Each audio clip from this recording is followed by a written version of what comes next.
Et 10h05. On va démarrer notre rencontre. Il nous manque une intervenante, mais je suis persuadé qu'elle est en chemin. On va pas tarder à faire sa connaissance. Alors, je suis ravi d'être avec vous ce matin. De bon matin, j'allais dire. Bon, 10h, ça va normalement. Nos cordes vocales sont un petit peu réveillées pour échanger.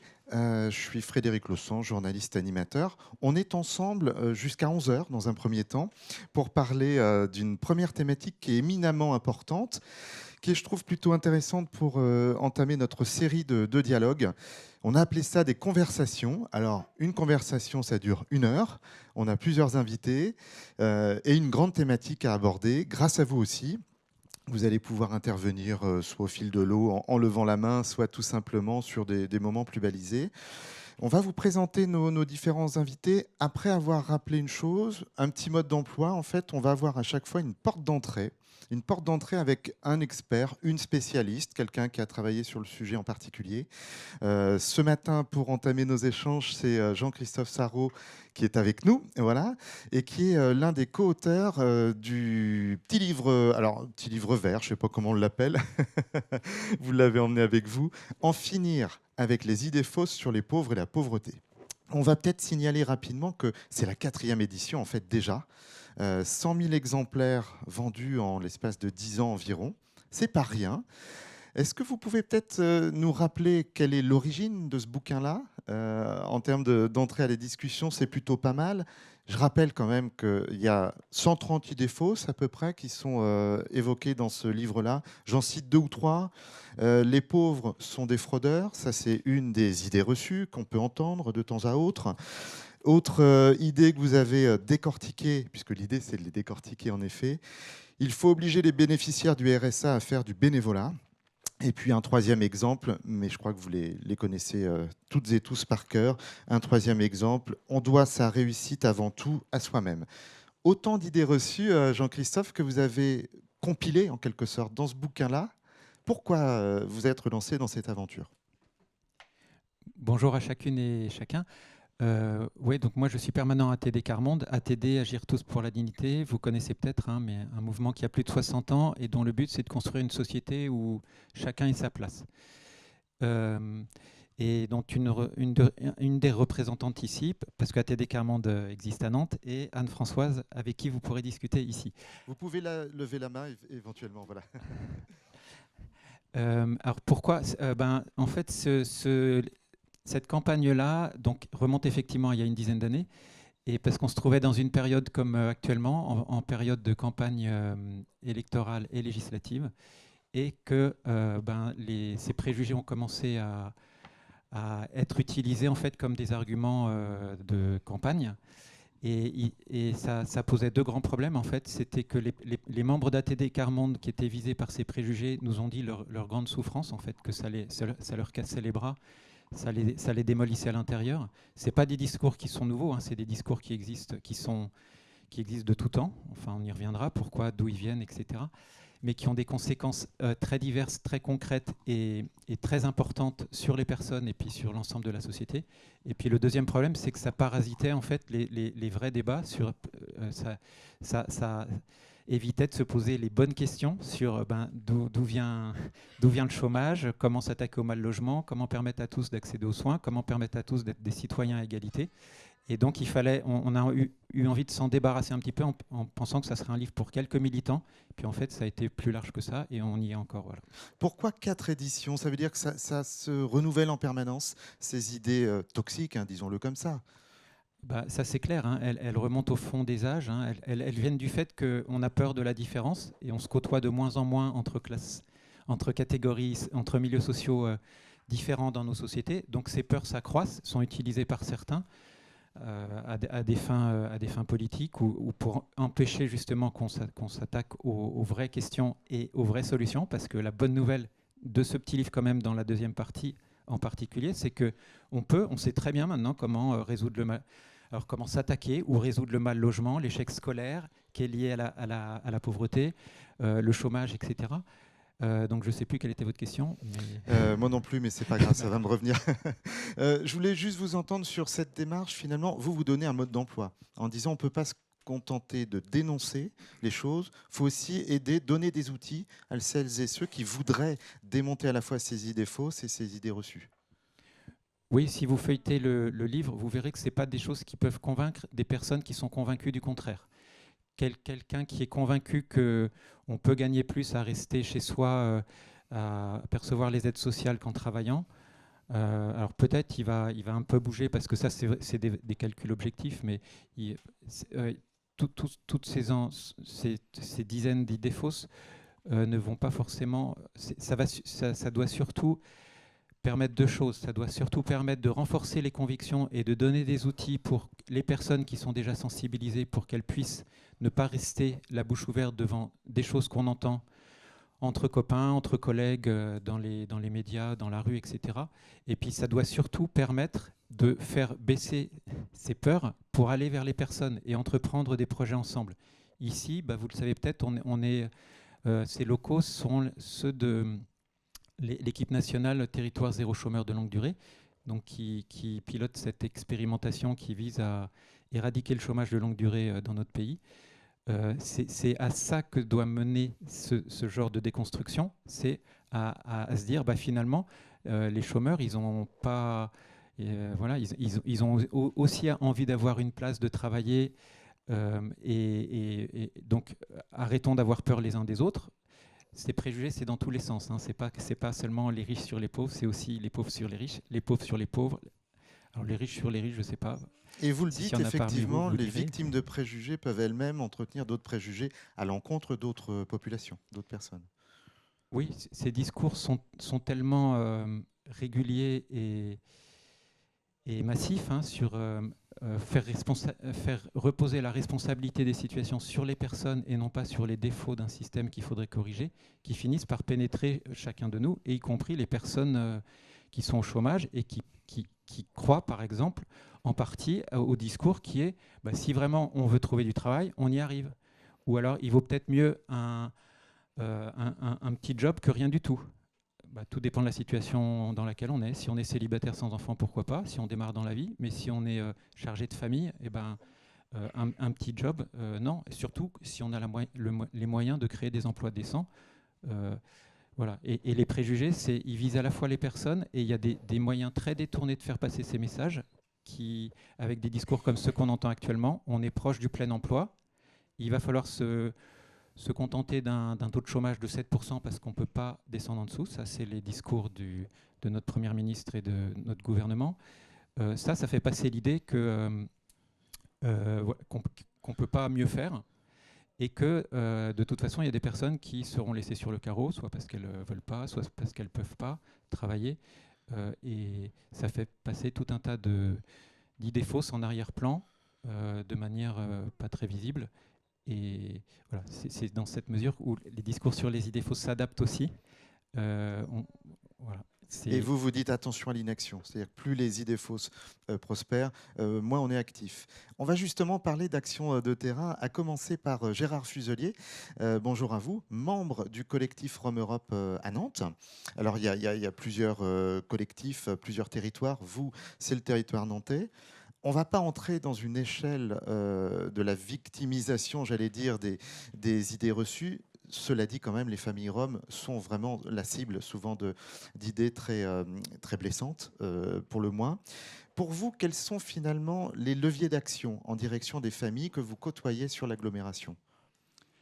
Je commencerai par dire, parce que je suis membre du collectif Rome Europe depuis 2010-2012, c'était les premières années d'installation des premières familles qui venaient donc de Roumanie, qui s'installaient en France. Et moi, pour tracer un petit peu mon parcours très rapidement, j'ai vécu une situation de licenciement économique, et j'habite Bougnay, parce que, comme vous dites, il y a effectivement ce collectif Rome Europe réunit des associations locales sur Saint-Herblain, Orvaux, Bougnay, etc. à laquelle se joignent aussi des associations nationales comme la LDH, comme le MRAP, Médecins du Monde, etc. Et moi, mon parcours m'a permis de découvrir ce nouveau monde que j'ignorais totalement. Et c'est plus le réflexe d'indignation qui a fait que c'était pas possible. C'est pas possible quand on ose franchir une certaine barrière. Approchez bien le micro. Voilà. Excusez-moi. Quand on ose franchir une certaine barrière, on découvre un nouveau monde qui nous surprend. Et je pense que votre question de départ, c'était... C'était quels sont les leviers d'action. Mais c'est intéressant ce que vous dites. Voilà. C'est une proximité, j'allais dire presque de voisinage, qui fait. vous a amené à vous poser des questions. Parce qu'il faut des fois franchir un peu une certaine barrière pour aller vers les gens. Et c'est comme ça, en discutant avec eux, avec un accompagnateur, etc., que on comprend un peu leur parcours. Parce que si ces familles ont quitté la Roumanie, c'est pas pour faire du tourisme en France. C'est parce que là-bas, déjà, sur place, ils sont fortement discriminés. Ils le sont encore plus dans certaines régions de Roumanie. C'est pour ça que les familles ont envie de partir, mais aussi pour vivre mieux. Donc, pour trouver un travail, pour s'insérer dans une autre culture française, pour pouvoir faire leur propre chemin. Et alors, vos leviers à vous, quels sont-ils? Il y a notamment la scolarisation. Oui. Et puis, depuis quelque temps aussi, il y a, nous, notre rôle aussi, c'est d'alerter les pouvoirs publics sur les situations inacceptables. J'aurais pu commencer en vous disant, écoutez, cette semaine, encore une fois, il y a eu une dizaine de familles qui ont été expulsées de leur bidonville pour aller 100 mètres plus loin ou dans une autre commune pour pouvoir s'installer quelque part. Et ça, c'est courant. Donc il y a un ras-le-bol de ces situations du style de la patate chaude où on se refile les problèmes pour la commune d'à côté. Et qu'est-ce qu'il faut entendre par là? Que ça déconstruit un petit peu le travail de terrain que vous menez, justement? Oui, tout à fait, pour accompagner des familles à faire les démarches d'inscription à l'école. Ça, c'est très important. Mais une fois qu'on a fait l'inscription à l'école, il faut penser aussi à l'aspect assiduité. Ce n'est pas facile pour un gamin qui est au collège, qui a 11-12 ans, de sortir d'un terrain, je dirais, invivable pour après, avec ses propres vêtements, aller au collège d'à côté. C'est pas simple. C'est pas simple non plus quand un enfant a déjà été, expulsé et de retrouver une autre école parce que celle où il était inscrit, c'était pas possible d'y retourner à cause de la distance. Donc, il y a la démarche d'inscription à l'école. Il y a aussi de travailler en lien avec les collectivités, les institutions pour participer un peu à cette intermédiation entre les différents acteurs. Et puis, il y a petit à petit aussi comment faire pour qu'on puisse aussi mettre dans le coup les familles elles-mêmes. C'est-à-dire que ce n'est pas forcément de placer les familles au centre du débat, mais qu'elles soient partie prenante. Ça, c'est aussi très compliqué, c'est sûr. Est-ce que vous, Monsieur Fuselier, vous l'avez dit, vous êtes engagé il y a à peu près 10-12 ans. Est-ce que vos représentations ont changé, puisqu'on parle d'idées reçues? Vous-même, est-ce que vous avez cheminé sur votre regard porté sur les familles roms qui vivent dans des campements de fortune, puisqu'il y a aussi les familles qui s'insèrent et qui développent des projets? Oui, c'est ces campements de fortune qu'on appelle maintenant bidonville carrément, parce qu'avant on disait des camps, et ce n'était pas forcément le terme approprié. Moi aussi j'ai bougé un peu parce que vraiment, je ne connaissais pas avant, je ne connaissais pas ces familles-là. Et je crois que j'ai bougé parce que j'ai compris de l'intérieur, quand on discute avec les familles, avec le biais de l'inscription à l'école ou avec d'autres biais pour aider les familles à s'inscrire à Pôle emploi ou à faire des démarches d'accès aux droits communs, je me suis dit, c'est entre guillemets, c'est pauvre, puisqu'on est bien dans la même problématique des pauvres. C'est des pauvres qui viennent de pays d'Europe de l'Est. Ils bousculent mes propres visions que j'avais avant, moi, de cette population-là. C'est vrai qu'on se sent bousculé. On se dit, il faut porter un autre regard. Il faut essayer de voir pourquoi on en est là. Peut-être aussi dans l'histoire, la culture rome peut nous apporter aussi des indications sur leur évolution, leur parcours. Et je crois que c'est des familles qui ne nous laissent pas indifférentes parce que vous savez très bien que quand un terrain illégal va s'installer quelque part, il y a une réaction souvent du voisinage qui n'est pas forcément facile à entendre, à comprendre.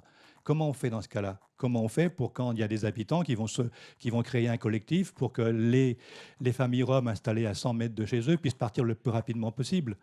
Et comment on ferait si on était dans ce cas-là nous-mêmes? Ça nous interpelle nous-mêmes, ça interpelle aussi donc les différentes collectivités, les différents groupes d'acteurs. Pour bouger un peu, on ne peut pas bouger tout seul. Donc l'importance du collectif, nous on se refuse d'aller sur un terrain comme ça, je dirais tout De seul manière pour les voir. spontanée et Voilà, non réfléchie. à chaque fois, il y a quand même une démarche qui est... On continue le tour d'horizon parce que je sens qu'on ne peut plus vous arrêter, Monsieur Fuselier, mais on a encore un peu de temps. Avec votre voisin, donc Antoine Ruel, qui va nous parler avec le micro du dispositif Tapage. Vous êtes travailleur social, Antoine, dans la structure Opélia à Nantes. Et Tapage nous vient tout droit du Québec. Alors ça veut dire quoi, Tapage, T-A-P-A-J? Alors, Tapage, travail alternatif payé la journée, c'est un programme qu'on a lancé pour des jeunes en errance consommateurs. Donc consommateurs En prise avec sous emprise, différentes ouais. addictions. C'est ça. Ouais. En fait, on est une association qui accompagne des personnes, généralement des grands précaires, qui ont des addictions ou des consommations. Et c'est intéressant justement cette question des clichés. Les personnes qu'on accompagne, un peu comme les Roms, sont vraiment en plein dans tous les clichés. C'est-à-dire qu'il y a le cliché rue, errance, et il y a le cliché consommation, que ce soit des alcooliques, des héroïnomanes. C'est quand même des personnes qui non seulement qui véhiculent beaucoup de clichés, mais qui s'y confrontent tous les jours. Vous en parlez notamment avec jeunes. les jeunes que vous accompagnez de ces clichés qui peuvent être blessants, disqualifiants? Ça peut arriver, ils en parlent spontanément, c'est-à-dire que notamment pour les jeunes, il n'y a pas de RSA, il y a peu d'allocations, il y a la mission locale effectivement qui peut faire des contrats jeunes, non, je raconte moi. Pardon, enfin, il y a quelques Il est allocations encore pour un les peu jeunes, tôt pour rentrer dans garantie tous les jeunes, ou je ne sais plus comment ça dispositifs. s'appelle actuellement, mais oui, en fait, ils font la manche ces jeunes, donc ils se heurtent directement déjà à la violence de la rue, mais aussi à la violence des personnes qu'ils côtoient toute la journée. C'est très dur. Donc on a monté ce programme Tapage dans l'idée de leur offrir une alternative à la manche. C'est-à-dire qu'on fait des plateaux de travail de 4 heures qui sont rémunérés dès la fin du plateau 40 € en liquide. C'est du travail déclaré. Hein. Mais par contre souple, pas de démarche administrative compliquée. C'est ça, non. Il y a pas de... Et ils ne nous doivent rien. C'est un programme qui va de 16 à 25 ans. On n'est pas sur une logique comme dans l'insertion par l'activité économique qui est à eux de sortie positive, de temps réduit d'accompagnement. On est quand même sur jusqu'à 25 ans, enfin, la veille des 26 ans, donc ça va assez loin. Les personnes, elles peuvent partir vers de l'emploi, revenir, aller dans d'autres villes. On est ouvert et on essaie de proposer un maximum de chantiers effectivement à ces jeunes. Quel type de chantier? Dites-nous un peu à quoi ça ressemble. Alors, on a pas mal de chantiers avec la métropole. Grand merci. Pour la métropole, on va peindre du matériel urbain, on va rénover du matériel urbain. On a fait des joints de pavés avec d'autres associations, on a fait des meubles en palettes, on a fait de la cuisine à la cocotte solidaire. Ça se passe donc fait plein de parfois dans choses. l'espace public. C'est-à-dire que les Ah jeunes oui. que vous accompagnez se retrouvent en situation de travail sur des lieux qui peuvent être des lieux de manche. C'est ça, et on croise quand même pas mal de personnes qui ont l'habitude de les côtoyer, notamment quand on est dans le centre-ville. J'ai toujours ce souvenir de policiers qui sont arrivés pendant un chantier, qui ont été voir un des jeunes, qui disent « Bon, tu vois, quand tu veux, en fait, tu peux bosser. » Non, mais c'était bienveillant, c'était profondément Oui. bienveillant, et la personne était contente de voir le jeune en train de travailler. Et l'idée principale, nous, c'est un programme de soins, pas de travail. Et l'idée principale, c'est de rendre la confiance aux jeunes, rendre confiance en eux et aider à la projection dans l'avenir, ce qui est vital hein, sur les personnes à la rue. J'ai vu un intervenant à l'époque à Paris qui nous avait demandé, à notre avis, pourquoi les gens de la rue ne se suicidaient pas. Et la réponse était, que lui apportait en tout cas, et ça m'avait marqué, c'était qu'ils vivaient au jour le jour. Ils essayaient de résoudre leurs besoins primaires au jour le jour. Et ça dénote un manque de projection dans l'avenir. Il n'y a pas de suicide parce que les personnes ne réfléchissent pas à ce qu'ils feront dans une semaine, 2 semaines, tout ça. Et nous, c'est ce qu'on essaie de recréer avec eux, justement, cette projection, cette envie de vivre différemment. Enfin, il n'y a pas de fatalité à l'errance, à la consommation et à la rue. Et ce que vous n'avez pas encore dit, c'est que vous, travailleurs sociaux, vous êtes aux côtés des jeunes gens que vous accompagnez sur les chantiers, côte à côte. Oui. Ça change quoi, ça? C'est une façon de faire du travail social différemment. Souvent, c'est des jeunes qui sont passés par l'aide sociale à l'enfance et avec lesquels il y a une vraie rupture avec toutes les structures, avec les associations, puisque ils en connaissent depuis qu'ils ont 2 ans, des travailleurs sociaux, des psychologues. Et ils sont à la rue, donc quelque part ils sont plus intéressés. Et l'idée c'est de recréer une relation différente, une relation de côte à côte, je dirais assez horizontale, où on travaille ensemble. Et souvent c'est eux, je les laisse prendre le lead sur les chantiers, c'est eux qui vont m'expliquer comment on doit peindre, comment on doit faire les choses, et on inverse les positions. Donc c'est eux du coup qui prennent le lead sur ce qu'on fait, et en termes de valorisation, en termes de pouvoir d'agir, c'est hyper intéressant. Ça marche ta page là, ça fonctionne? Ça fait 3 ans, je crois, que vous l'avez Ça lancé. fait 3 ans, ouais. Qu'est-ce que vous en dites? Vous On a êtes eu un petit convaincu? trou d'air, mais là ça rend. Oui, non, ça marche hyper bien, ouais. Ouais. Ça marche hyper bien. On a les 2 tiers des jeunes qui ont été vers des formations ou vers de l'emploi en 3 ans. Et Combien de jeunes ont été concernés? on a dû avoir une 50aine de jeunes, je pense. Ouais. Et il y en a plus de 30, peut-être 35 qui ont été vers de l'emploi ou des formations. Et ils ont toujours la possibilité de revenir. Ouais. Si à un moment ça va pas bien, s'ils retombent à la rue, s'ils perdent leur travail, ils peuvent revenir et on reconstruit avec eux. Et on les renvoie vers ou des travailleurs sociaux, moi par exemple, ou vers le soin psychiatrique, le soin somatique, le soin addicto. Le but, c'est d'être une porte d'entrée vers tout ce qui est hors la rue, quoi. Vers un nouveau champ des possibles. Vers un nouveau champ des possibles et vers une projection et une envie Ouais. de faire autre chose, et qu'ils comprennent que l'ancrage à la rue, c'est pas une fatalité. Et sur le jeu des représentations, comme disait Jean-Christophe Sarraud tout à l'heure, vous évoluez vous aussi? Vous les voyez sous un jour un peu nouveau, ces jeunes? Déjà, moi, si vous voulez, je travaille au Caru de l'à côté. Et nous, on fait de la distribution de matériel de réduction des risques liés à l'usage de produits psychoactifs. Donc, on distribue des seringues, des pipes à crack, toutes ces choses-là. Moi, j'ai grandi avec la génération SIDA, où l'injection, les seringues... Donc, quand je suis arrivé là, effectivement, j'avais moi-même mes préjugés, j'avais moi-même mes doutes. Et au final, c'est des gens comme les autres, quoi. Il y a pas de...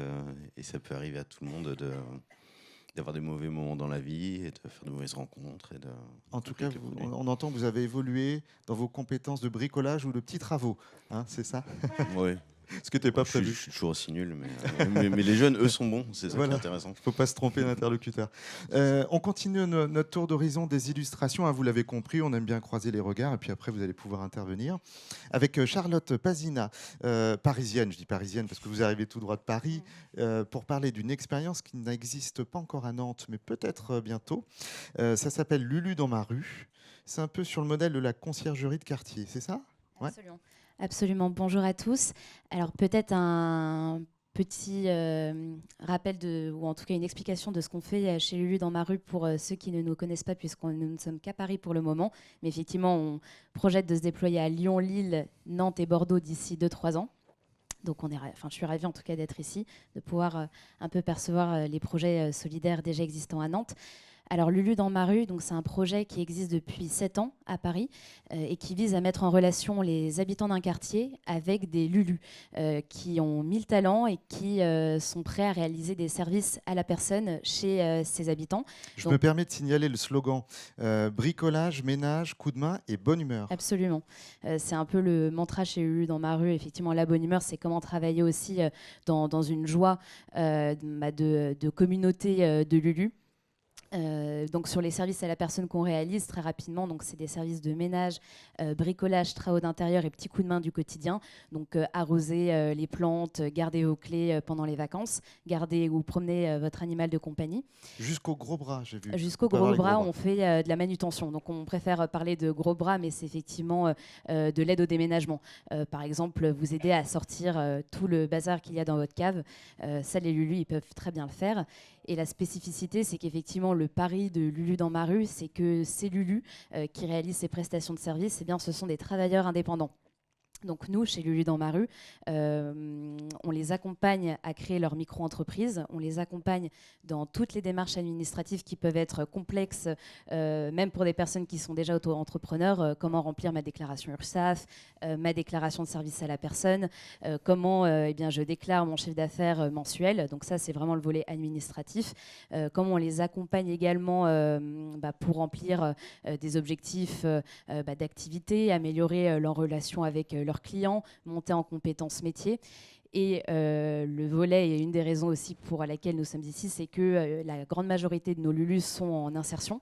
Parce que voilà, nous, on a forgé cette conviction depuis maintenant 7 ans que les services à la personne sont vraiment un support de revalorisation, de retrouver l'estime de soi en réalisant des services auprès de particuliers où on a une satisfaction très directe du bon travail accompli et surtout pour rendre service à des habitants de son quartier parce que les Lulus vivent dans le quartier, dans un périmètre vraiment assez restreint des personnes chez qui ils interviennent. Et donc, effectivement, au-delà de l'accompagnement administratif pour leur micro-entreprise, on accompagne tous les Lulus en insertion pour lever tous les freins à la bonne réalisation de leur activité, donc sur leurs problématiques de logement, d'endettement, de santé. Voilà. Il y a beaucoup de Lulus, je crois, Charlotte. Hein, 1 millier à peu près. Absolument. Donc aujourd'hui, à Paris, on a une communauté de 1000 Lulus. Depuis qu'on s'est créé, donc il y en a eu plus parce que certains sont partis du dispositif, parce que c'est ça aussi ce qui fait la force de Lulu, c'est que les Lulus qui commencent chez nous donc, sont liés avec nous par un contrat qui n'a de contraignant que de dire que nous, on s'engage à leur trouver le plus de clients possible et ils peuvent s'en défaire dès qu'ils le souhaitent pour pouvoir réaliser une activité de leur propre chef ou pour trouver un autre chemin d'emploi en tant que salarié, par exemple. Oui, parce qu'il y a une plateforme. Tout à fait. Voilà, sur laquelle on peut demander des compétences. Exactement. J'ai vu que c'était pas low cost, enfin low price, comme on dit. C'est pas non plus au rabais. Tout à fait. En fait, pour rebondir sur ce que vous venez de dire sur la plateforme, aussi un des paris qu'ont fait les fondateurs de Lulu dans ma rue, c'est l'omnicanalité de la prise de commande pour pouvoir permettre à tous d'avoir recours au service de Lulu. Alors, qu'est-ce que ça veut dire ce mot barbare? En fait, c'est de permettre aux particuliers de faire une commande d'une prestation, soit via une application, soit via notre site internet, soit via notre service client, donc appel téléphonique, soit via nos kiosques. En fait, on a un réseau de kiosques, donc des implantations physiques sur le territoire de Paris. Donc, on a 10 kiosques à présent, donc dans beaucoup d'arrondissements maintenant. Et effectivement, voilà, quand vous parlez de plateforme, c'est effectivement, on a cet outil qui nous permet de mettre en relation des Lulus avec des clients. Et donc, on a cet outil qui nous permet d'identifier en fonction de la géolocalisation du client le Lulu qui est le plus proche de lui. Et voilà, on sait qu'on... Lulu, depuis sa création, a été sous le coup d'accusations d'ubériser l'insertion parce que l'outil qu'on utilisait était celui, et est toujours celui, de plateforme de mise en relation de travailleurs indépendants avec des particuliers. Et nous, on veut justement utiliser pas l'outil comme une fin, mais comme un moyen d'optimiser la mise en relation de proximité. Donc ça, c'est une première chose. Et surtout, l'outil digital qu'on utilise, c'est-à-dire l'application qu'on met à disposition des Lulus pour qu'ils gèrent leurs prestations et leurs clients, et notre site internet qui permet à chacun de voir nos services et de prendre commande. Pour nous, c'est aussi la garantie de donner plus de visibilité à nos Lulus, de décupler en fait la couverture de clients qu'ils peuvent avoir et leur notoriété. Vous dites finalement, il ne faut pas hésiter à utiliser les outils de la Startup Nation, comme on dit, à des fins d'insertion, à des fins de changement de représentation, etc. Absolument, même si on a besoin de beaucoup de garde-fous. Nous, vraiment, on est en travail perpétuel pour éviter toutes les dérives. Je pense par exemple à la notation sur les plateformes ubérisées. Nous, effectivement, c'est quelque chose vers laquelle on ne veut jamais aller. Donc si on est content de son Lulu ou de sa Lulute, je ne sais pas comment on dit, on le dit au kiosque, c'est ça, dans la rue. On le dit au kiosque, ce ne sera su que du chargé d'activité du Lulu, parce que chaque Lulu a son chargé d'activité. Et les Lulus en insertion ont à la fois une chargée ou un chargé d'activité et un chargé d'insertion professionnelle. Le chargé d'activité est celui qui va recueillir les avis qu'auront pu laisser les clients, mais dans un rapport soit par envoi de mail ou via le service client. Et vraiment le chargé d'activité pour effectivement aussi ne pas démoraliser Lulu, ne pas faire qu'il soit directement face parfois à des critiques qui peuvent être injustifiées. Voilà, le chargé d'activité a ce rôle de filtre pour éviter effectivement les dérives qu'on voit sur les notations de plateforme. Qu'est-ce que vous en dites alors, Jean-Christophe Sarraud, de toutes ces initiatives? Est-ce que tout cela est complémentaire à ce que vous défendez à travers le bouquin « Comment en finir avec les idées sur la pauvreté, les idées fausses » Vous vous dites que ça va dans le bon sens, on milite, il y a des plaidoyers, mais il y a aussi de l'action de terrain? Tout ce qui va dans le bon sens, c'est ce qui permet de casser l'isolement des personnes, de permettre aux personnes, surtout si elles sont de milieux, de cultures différentes, d'aller les unes vers les autres et de casser les peurs et d'entreprendre ensemble des choses. Et je dirais des choses pour changer la société, pas pour rentrer dans la société telle qu'elle est, parce que la société telle qu'elle est au niveau social, humain, écologique, va droit dans le mur. Concernant des outils, il faut que les premiers concernés, les utilisateurs, gardent la maîtrise des outils, ce qui est jamais le cas en fait. Les outils sont conçus par des gens l'outil peut déterminer des relations, donc faisons très attention à ça. Ce qui est très important aussi moi je trouve super complémentaire les trois expériences qu'on a vues. Quelqu'un qui veut sortir de la précarité du chômage, chaque personne est différente. Donc il faut absolument qu'elle ait le choix entre Lulu, entre Tapage, entre une dynamique collective telle que nous, on les conçoit davantage à ATD Quart Monde ou à Rome Europe aussi, parce que, mon voisin l'a dit, tout seul, on ne peut rien en fait. Dans le système où on peut très peu de choses, dans le système économique actuel, c'est quand même très difficile en se mettant à son compte, d'arriver à s'en sortir. Ça peut être une étape vers autre chose. Voilà, j'ai envie de dire d'autres choses que j'ai oubliées, mais ça reviendra. Mais ça reviendra après. Alors, on vous propose d'interagir si vous le souhaitez, c'est le bon moment. Je lance un appel parce qu'on attendait une autre intervenante, Alissa Denisova, mais je ne la vois pas dans la salle, donc elle est peut-être perdue au Solilab. Si vous souhaitez intervenir, vous levez juste la main et on vient vous voir avec un micro. Merci de vous présenter en 2 mots pour prendre la parole. Je sais qu'on a des invités qui vont intervenir sur la culture, qui ont sûrement plein de choses à dire. Je regardais en particulier qui va nous parler de la chorale au clair de la rue. Donc surtout n'hésitez pas, c'est vraiment fait pour qu'on puisse interagir, discuter dans tous les sens. Moi j'ai plein de questions encore, donc je peux en profiter. Le temps que vous vous manifestiez, je repose une en votre direction, Monsieur Sarraut, sur cette idée de faire évoluer les mentalités à travers des réussites. Madame Pazina le disait tout à l'heure, il y a besoin de mettre en avant peut-être des choses qui marchent bien. Est-ce que vous le confirmez aussi? C'est stratégique de le faire comme ça? Des belles histoires qu'on met en avant? Oui, c'est à la fois... c'est indispensable, parce que nous, les médias et nous-mêmes aussi, on fonctionne à travers des belles histoires. On a besoin que des changements de société, on les sente possibles à travers des histoires très, très précises de personnes qui arrivent à s'en sortir, etc. Le grand danger de ça, c'est de faire... C'est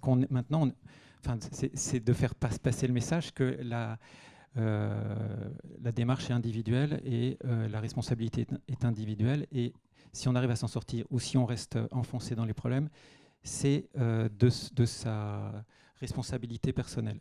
Et ça, c'est pas vrai.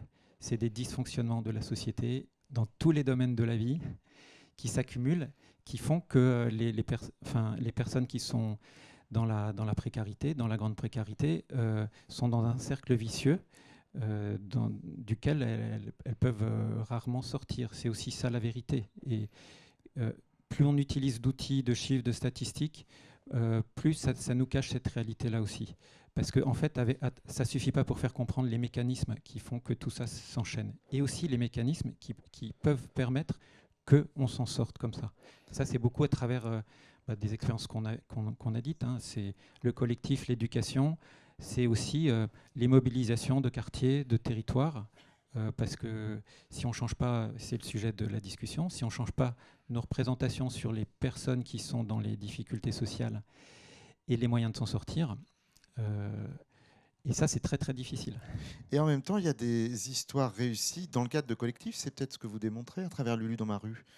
Oui, absolument. Alors peut-être ça me fait réagir ce que vous disiez, ce qui est intéressant effectivement par rapport, peut-être pour revenir même au sujet, je reviendrai à votre question hyper rapidement, mais pour revenir au thème de la table ronde qui est déconstruire les préjugés sur la précarité, ce que je trouve intéressant avec ce sujet par rapport à notre projet, c'est que moi voilà, alors je travaille que depuis 1 an chez Lulu dans ma rue, mais ce que j'ai appris en tout cas depuis que j'y travaille, c'est peut-être pas tant qu'on déconstruit les préjugés des clients chez qui interviennent les Lulu, parce que les clients ne savent pas que les Lulu sont en insertion. C'est un choix aussi pour que les clients ne soient pas dans une démarche de préjugés, justement. Mais moi, en tout cas, ce que je constate dans notre communauté de les Lulu, c'est que le fait d'avoir leur propre activité accompagnée, parce que il y a quand même ils sont accompagnés quotidiennement par leur chargé d'activité, ils déconstruisent les préjugés qu'ils ont sur eux-mêmes et leur capacité d'agir et de gérer leur propre activité et de s'apercevoir qu'ils peuvent partir de leur compétences initiales pour avoir justement un tremplin, comme vous dites, effectivement, Lulu dans Marie, on l'envisage aussi beaucoup comme un métier tremplin pour effectivement aller vers soit sa propre micro-entreprise plus liée à Lulu dans ma rue ou vers un emploi salarié. Et effectivement, un des exemples récents que je peux vous donner, c'est une jeune femme qui n'avait qu'une expérience en bénévolat et qui voulait travailler en petite enfance et qui a connu Lulu dans ma rue par Pôle emploi, et qui s'est référencée chez nous pour être Lulu Ménage. Donc on a pu l'aider à valoriser les compétences qu'elle a développées en tant que Lulu Ménage pendant plusieurs mois, et on l'a accompagnée pour aller vers le projet professionnel qu'elle envisageait, donc travailler en petite enfance, donc l'aider à réaliser le concours et d'obtenir le CAPES. Et aujourd'hui, elle a un CDD en crèche. Donc elle ne travaille plus chez Lulu, mais voilà, ça a été un tremplin, un moment pour lui redonner confiance. Et surtout, effectivement, la notion de sortie d'isolement, elle est essentielle chez Lulu, parce qu'on pourrait croire personnes, travailleurs indépendants, donc livrés seuls à eux-mêmes. Nous, en parallèle de l'accompagnement, on œuvre vraiment à ce que les Lulu soient dans une communauté d'autres Lulu, via notamment l'animateur de communauté de Lulu qui organise des événements pour qu'ils se retrouvent régulièrement, qu'ils parlent des difficultés qu'ils rencontrent en tant que travailleurs indépendants. Oui, parce qu'il y a une importance donnée au lien entre Lulu et Absolument. habitants. Le lien est permanent. Tout à fait. Et même là, récemment, on a eu il y a 2 semaines la convention des Lulu. Et c'était assez impressionnant. On avait 150 Lulu face à nous parce qu'on les voit, comme ils restent indépendants. Donc, ils sont... On en voit certains 1 ou 2 fois par semaine. Ils sont un peu libres comme l'air. Ils sont libres comme l'air. Ce qui leur attache, on va dire, leurs référents, donc c'est leur chargé d'activité qui sont dans nos bureaux. Et c'est surtout les animateurs de quartier qui animent les kiosques dans Paris. Les animateurs des kiosques, donc, qui sont présents presque tous les jours de la semaine, leur permettent d'avoir un encadrant technique ou un soutien dans un cadre un peu moins formel que pour eux d'aller dans nos bureaux avec leur chargé d'activité. Il y a un aspect qu'on n'a pas trop évoqué avec vous à travers ta page, c'est la logique un peu de la paire aidance, comme on dit beaucoup dans la lutte contre l'exclusion, que des jeunes gens engagés dans vos démarches à vous aident d'autres jeunes gens à s'en sortir, à faire la promotion peut-être de ta page ou de l'idée de construire des projets un peu différents. Oui. Mais encore. Mais encore. Non, Alors, ce qui est bien quand on pose une question, c'est que la réponse soit un peu plus longue que la question. Si on peut plus rigoler. Nous, d'une manière générale, en réduction des risques ou en addicto, la paire aidance, c'est quelque chose qui est quand même très important. Accepter la personne comme elle est et reconnaître les savoirs, ce qu'on appelle les savoirs profanes, notamment sur les consommations, c'est hyper important. Nous, on travaille avec un travailleur pair, d'ailleurs, un type qui a 35 ans de rue, 40 ans de consommation. Oui, il est super. Et effectivement, sur ta page, on essaie de faire ça aussi. Déjà, il y a beaucoup de bouche à oreille pour faire venir d'autres jeunes, parce que c'est quand même des jeunes que les associations, les structures ont beaucoup de mal à capter. Et effectivement, il y a beaucoup d'entraide entre eux. Donc, ils ramènent des copains ou des personnes qui sont rencontrées. Sur les chantiers, ceux qui sont un peu plus anciens vont prendre un peu sous leur aile les plus jeunes. Et ce qui est intéressant aussi, c'est... en ce qui concerne les addictions, c'est les personnes qui sortent des addictions perdent tous leurs amis. Et ça permet à des personnes de se rencontrer qui en sont au même point ou qui peuvent se soutenir les unes les autres, notamment sur l'arrêt des consommations, sur « Ah, t'en es là, oui, t'es rechuté, je connais ». Il y a beaucoup d'entraide à ce niveau-là et de partage d'expérience entre les jeunes. Ça recrée un entourage bienveillant, j'allais dire. Ça peut recréer un entourage bienveillant. Là où on ne l'attend pas initialement.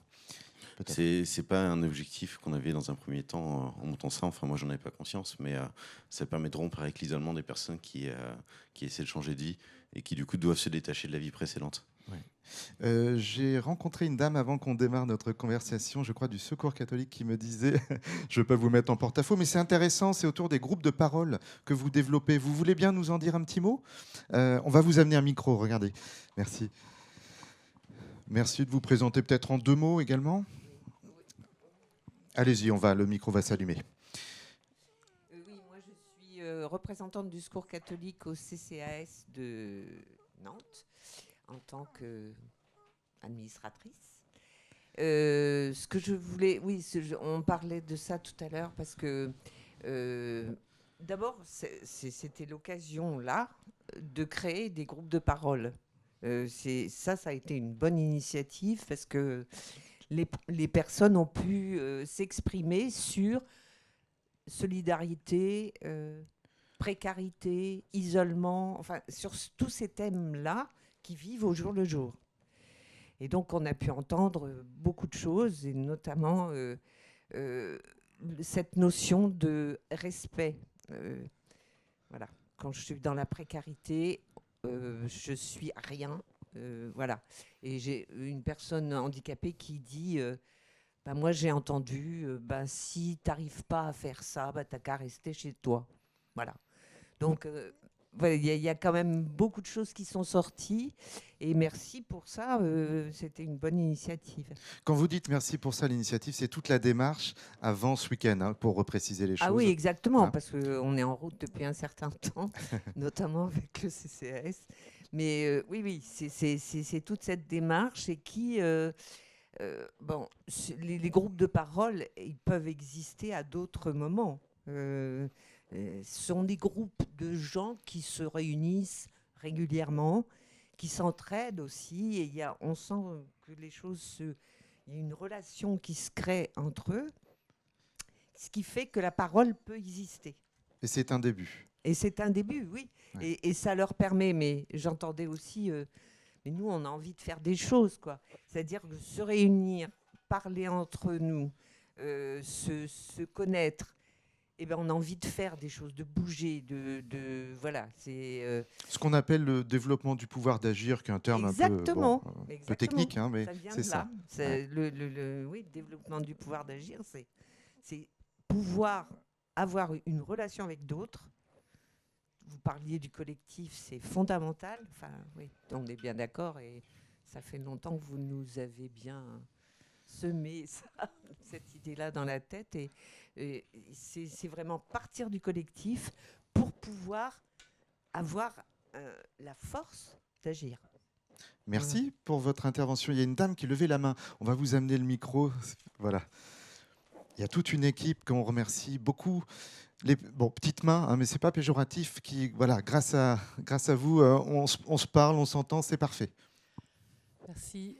Donc oui, je voulais juste témoigner d'un travail qui a été fait là sur Nantes depuis 2015, à partir dans les quartiers, justement avec le concours d'ATD Quart-Monde, hein, le travail avec ATD Quart-Monde. Vous parlez d'où ? Vous êtes dans une Alors structure ?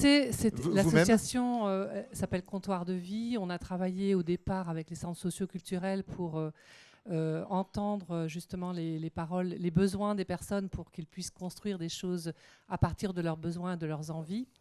Et donc ça a été une aventure extraordinaire où les personnes se sont découverts des savoir-faire, des envies de faire.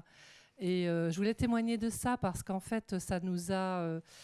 c'est une aventure qui nous a amenés un peu loin, c'est-à-dire que les gens ont eu envie de se prendre en main, de mettre en place des choses. Très vite, les mots désir, souhait sont venus au centre, avec l'idée de la solidarité, de créer de la solidarité entre les personnes. Elles ont tout de suite mis en place ce qui était bon de mettre en place. Nous, moi, en tant qu'accompagnatrice, je viens, donc je facilite, on va dire, j'encourage, voilà, où je donne la parole aussi dans les cercles de parole. Et les gens ont dit, nous, on veut créer des activités, on veut créer nos emplois à partir des besoins qui sont là. Et ça, je trouve que c'est compliqué parce qu'en fait, en réalité, quand les gens prennent la parole, et nous, notre souhait, c'était aussi que ce soit eux qui prennent la parole, c'était eux qui viennent défendre leur dossier, qu'on aille... c'est pas facile à être entendu par les institutions. Et ça, j'ai trouvé que c'était très, très, très morbide, parce qu'en fait, on avait un espoir extraordinaire sur les quartiers, Et pas parce que le projet ne ressemblait pas à finalité, objectif, plan d'action, eh bien, on avait plutôt des désirs, des souhaits, avec des actions qui étaient portées par des finalités, mais qui n'étaient pas écrites dans le bon sens, mais qui du coup se calent par rapport à des agents qui voudraient avoir le truc qui va bien et qui rentre dans le silo. Et moi, ça, je trouve qu'aujourd'hui, alors moi, c'est vrai que dans le fond, je suis peut-être intervenante militante parce que j'ai toujours cru que les gens savaient ce dont ils ont besoin et ce qu'il fallait mettre en place. La difficulté, et je pense que comme on est en transformation de société, c'est comment on peut entendre ces personnes-là et comment on peut mettre en place des choses qui leur permettent d'avancer et que, en effet, on se mette en quatre dans les institutions pour intervenir. Avec Voilà. un grand point de vigilance, vous le dites peut-être, à ne pas créer de faux espoirs, finalement. Non, mais de toute façon, à partir du moment où les personnes partent d'elles-mêmes, de leurs essentiels, les personnes évoquent des désirs, des souhaits, ça les fait grandir, de toute façon.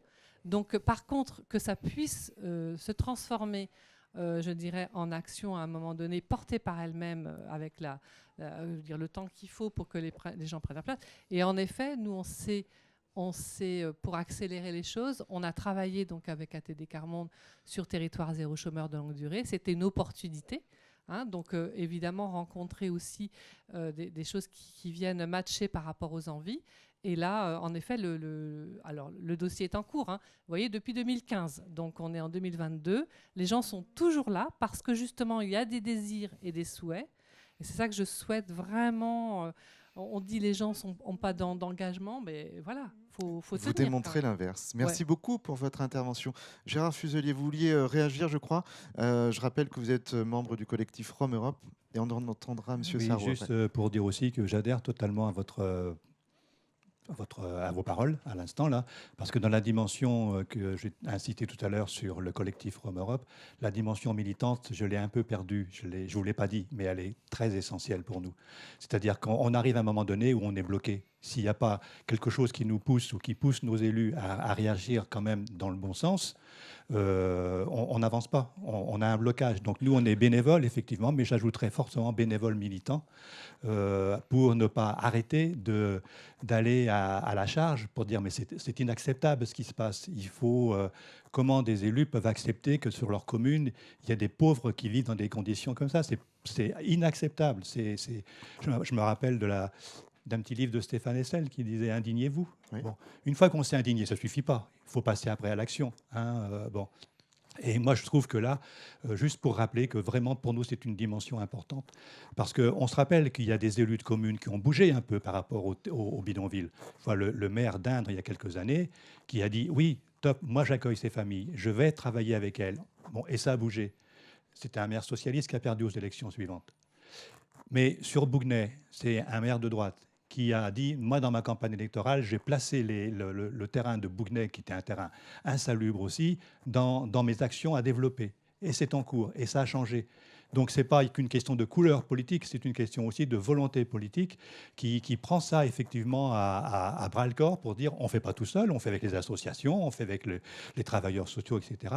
Mais on bouge, parce qu'actuellement, sur les 24 maires des 24 communes, bon, ça ne bouge pas suffisamment. Puisque vous avez le micro, Monsieur Fuselier, il y a un aspect qu'on n'a pas trop développé, on entendra Jean-Christophe Sarraud après, c'est finalement le droit à l'invisibilité, c'est-à-dire la revendication, lorsqu'on est victime de préjugés, d'idées fausses, etc., de dire, nous on veut retourner, on veut échapper à tout ça et retourner un peu dans un circuit où on ne va pas être stigmatisé. C'est le cas, je crois, de pas mal de familles roms qui ont développé des projets, qui aujourd'hui vivent dans l'indifférence générale et c'est ce qu'elles souhaitent finalement. Tout à fait. Moi je pense que ça c'est important parce que ça existe, ces situations-là. Elles sont quand même plus courantes qu'on ne croit. Ou alors un parcours d'un jeune collégien qui est arrivé dans la région parisienne il y a quelques années, qui a dit « moi je veux continuer à apprendre à lire et à écrire », qui est arrivé au collège de la Neustrie et qui maintenant a son CAP et il est prêt à travailler.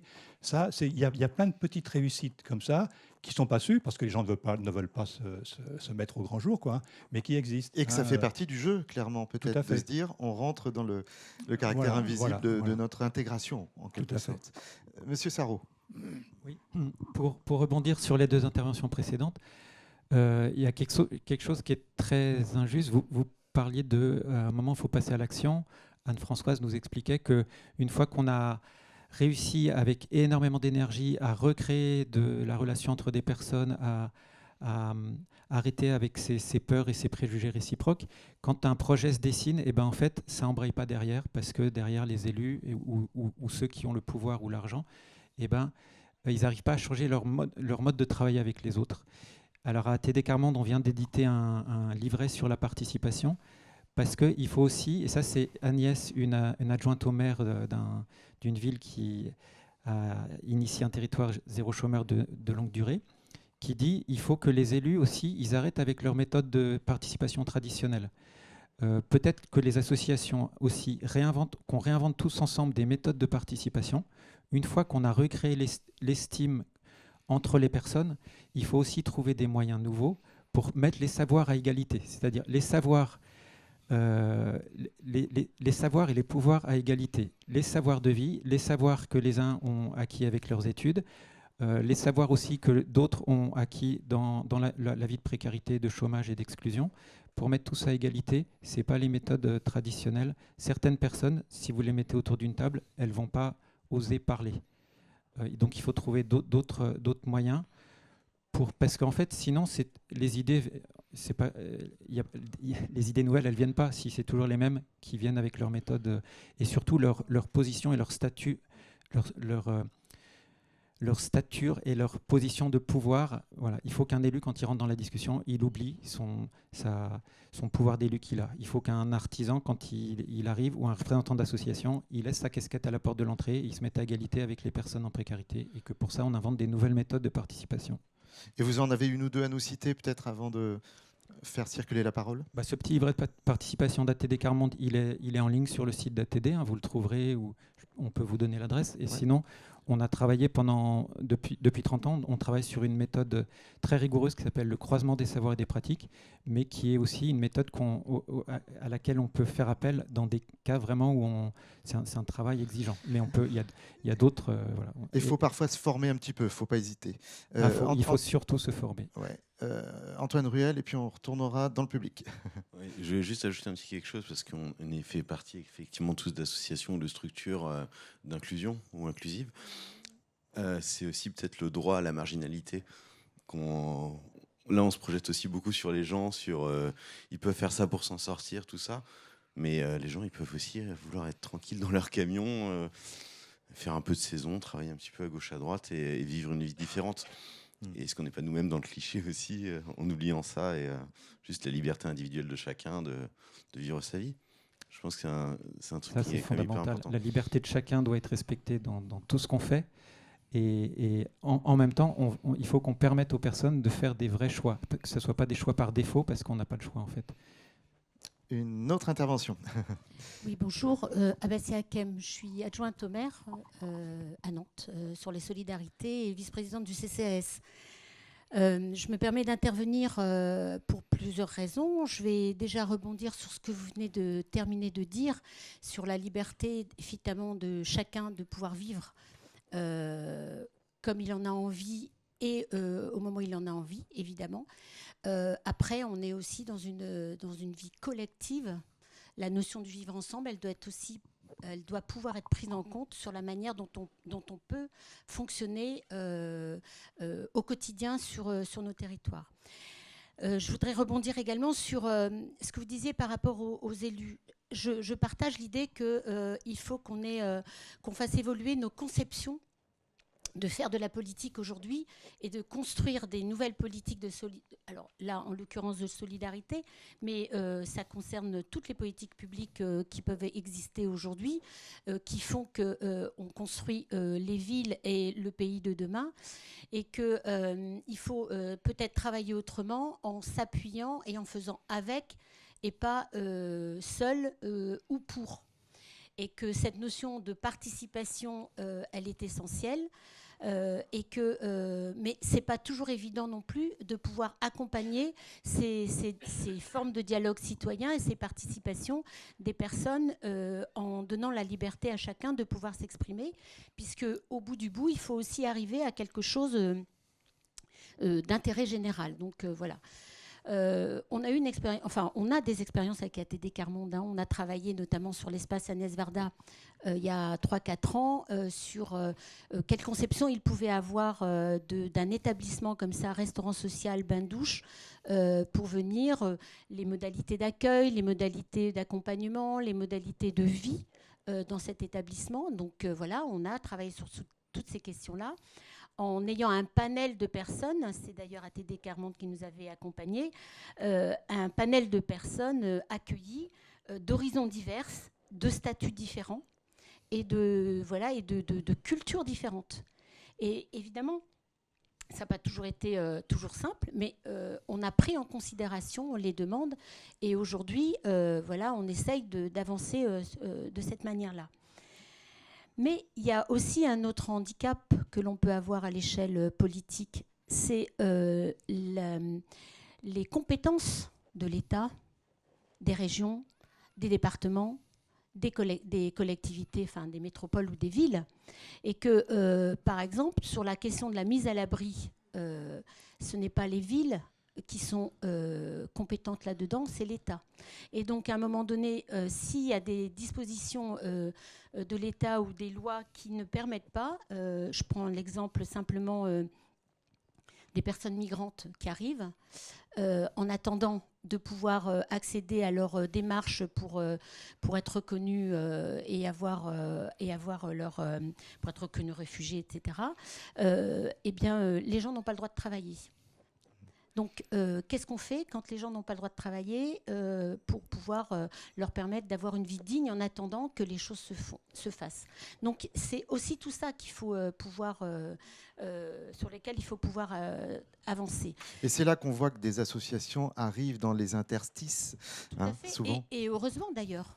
Et heureusement, parce que je veux dire, c'est pas l'apanage du politique uniquement. Je pense que moi, il y a deux termes qui m'ont fait du bien aux oreilles. C'est la question du militantisme.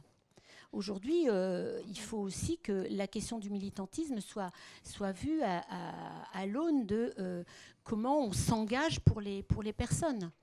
Je vous écoute, Madame Hakem, mais il va falloir conclure parce qu'il y a d'autres tables rondes. Oui, excusez-moi. Mais je voulais juste aussi rappeler une chose. Vous savez, on a parlé des Roms et quand ils accèdent au droit commun sur le logement, etc. Et c'est une étape importante. Mais moi, je crois qu'il y a une autre étape qui doit être derrière. C'est la notion d'intégration et la notion du vivre ensemble. Et que ça, on l'oublie, et c'est ce qui traverse toutes vos actions, c'est la notion du lien social et comment on vit ensemble, quel que soit le statut et la situation dans laquelle on est. Voilà qui est dit. Merci beaucoup à toutes et tous. Je rappelle que le petit bouquin, remontrez-le qu'on le voit bien, d'ATD Quart Monde, qui est vendu d'ailleurs 6 €, c'est assez accessible. Il est disponible, je crois, ici au Solilab. La journée continue, il y a des pitchs, des ateliers, des tables rondes. Dans un court instant, on prolonge la discussion ici sur le thème de la culture. Voilà, belle journée à vous.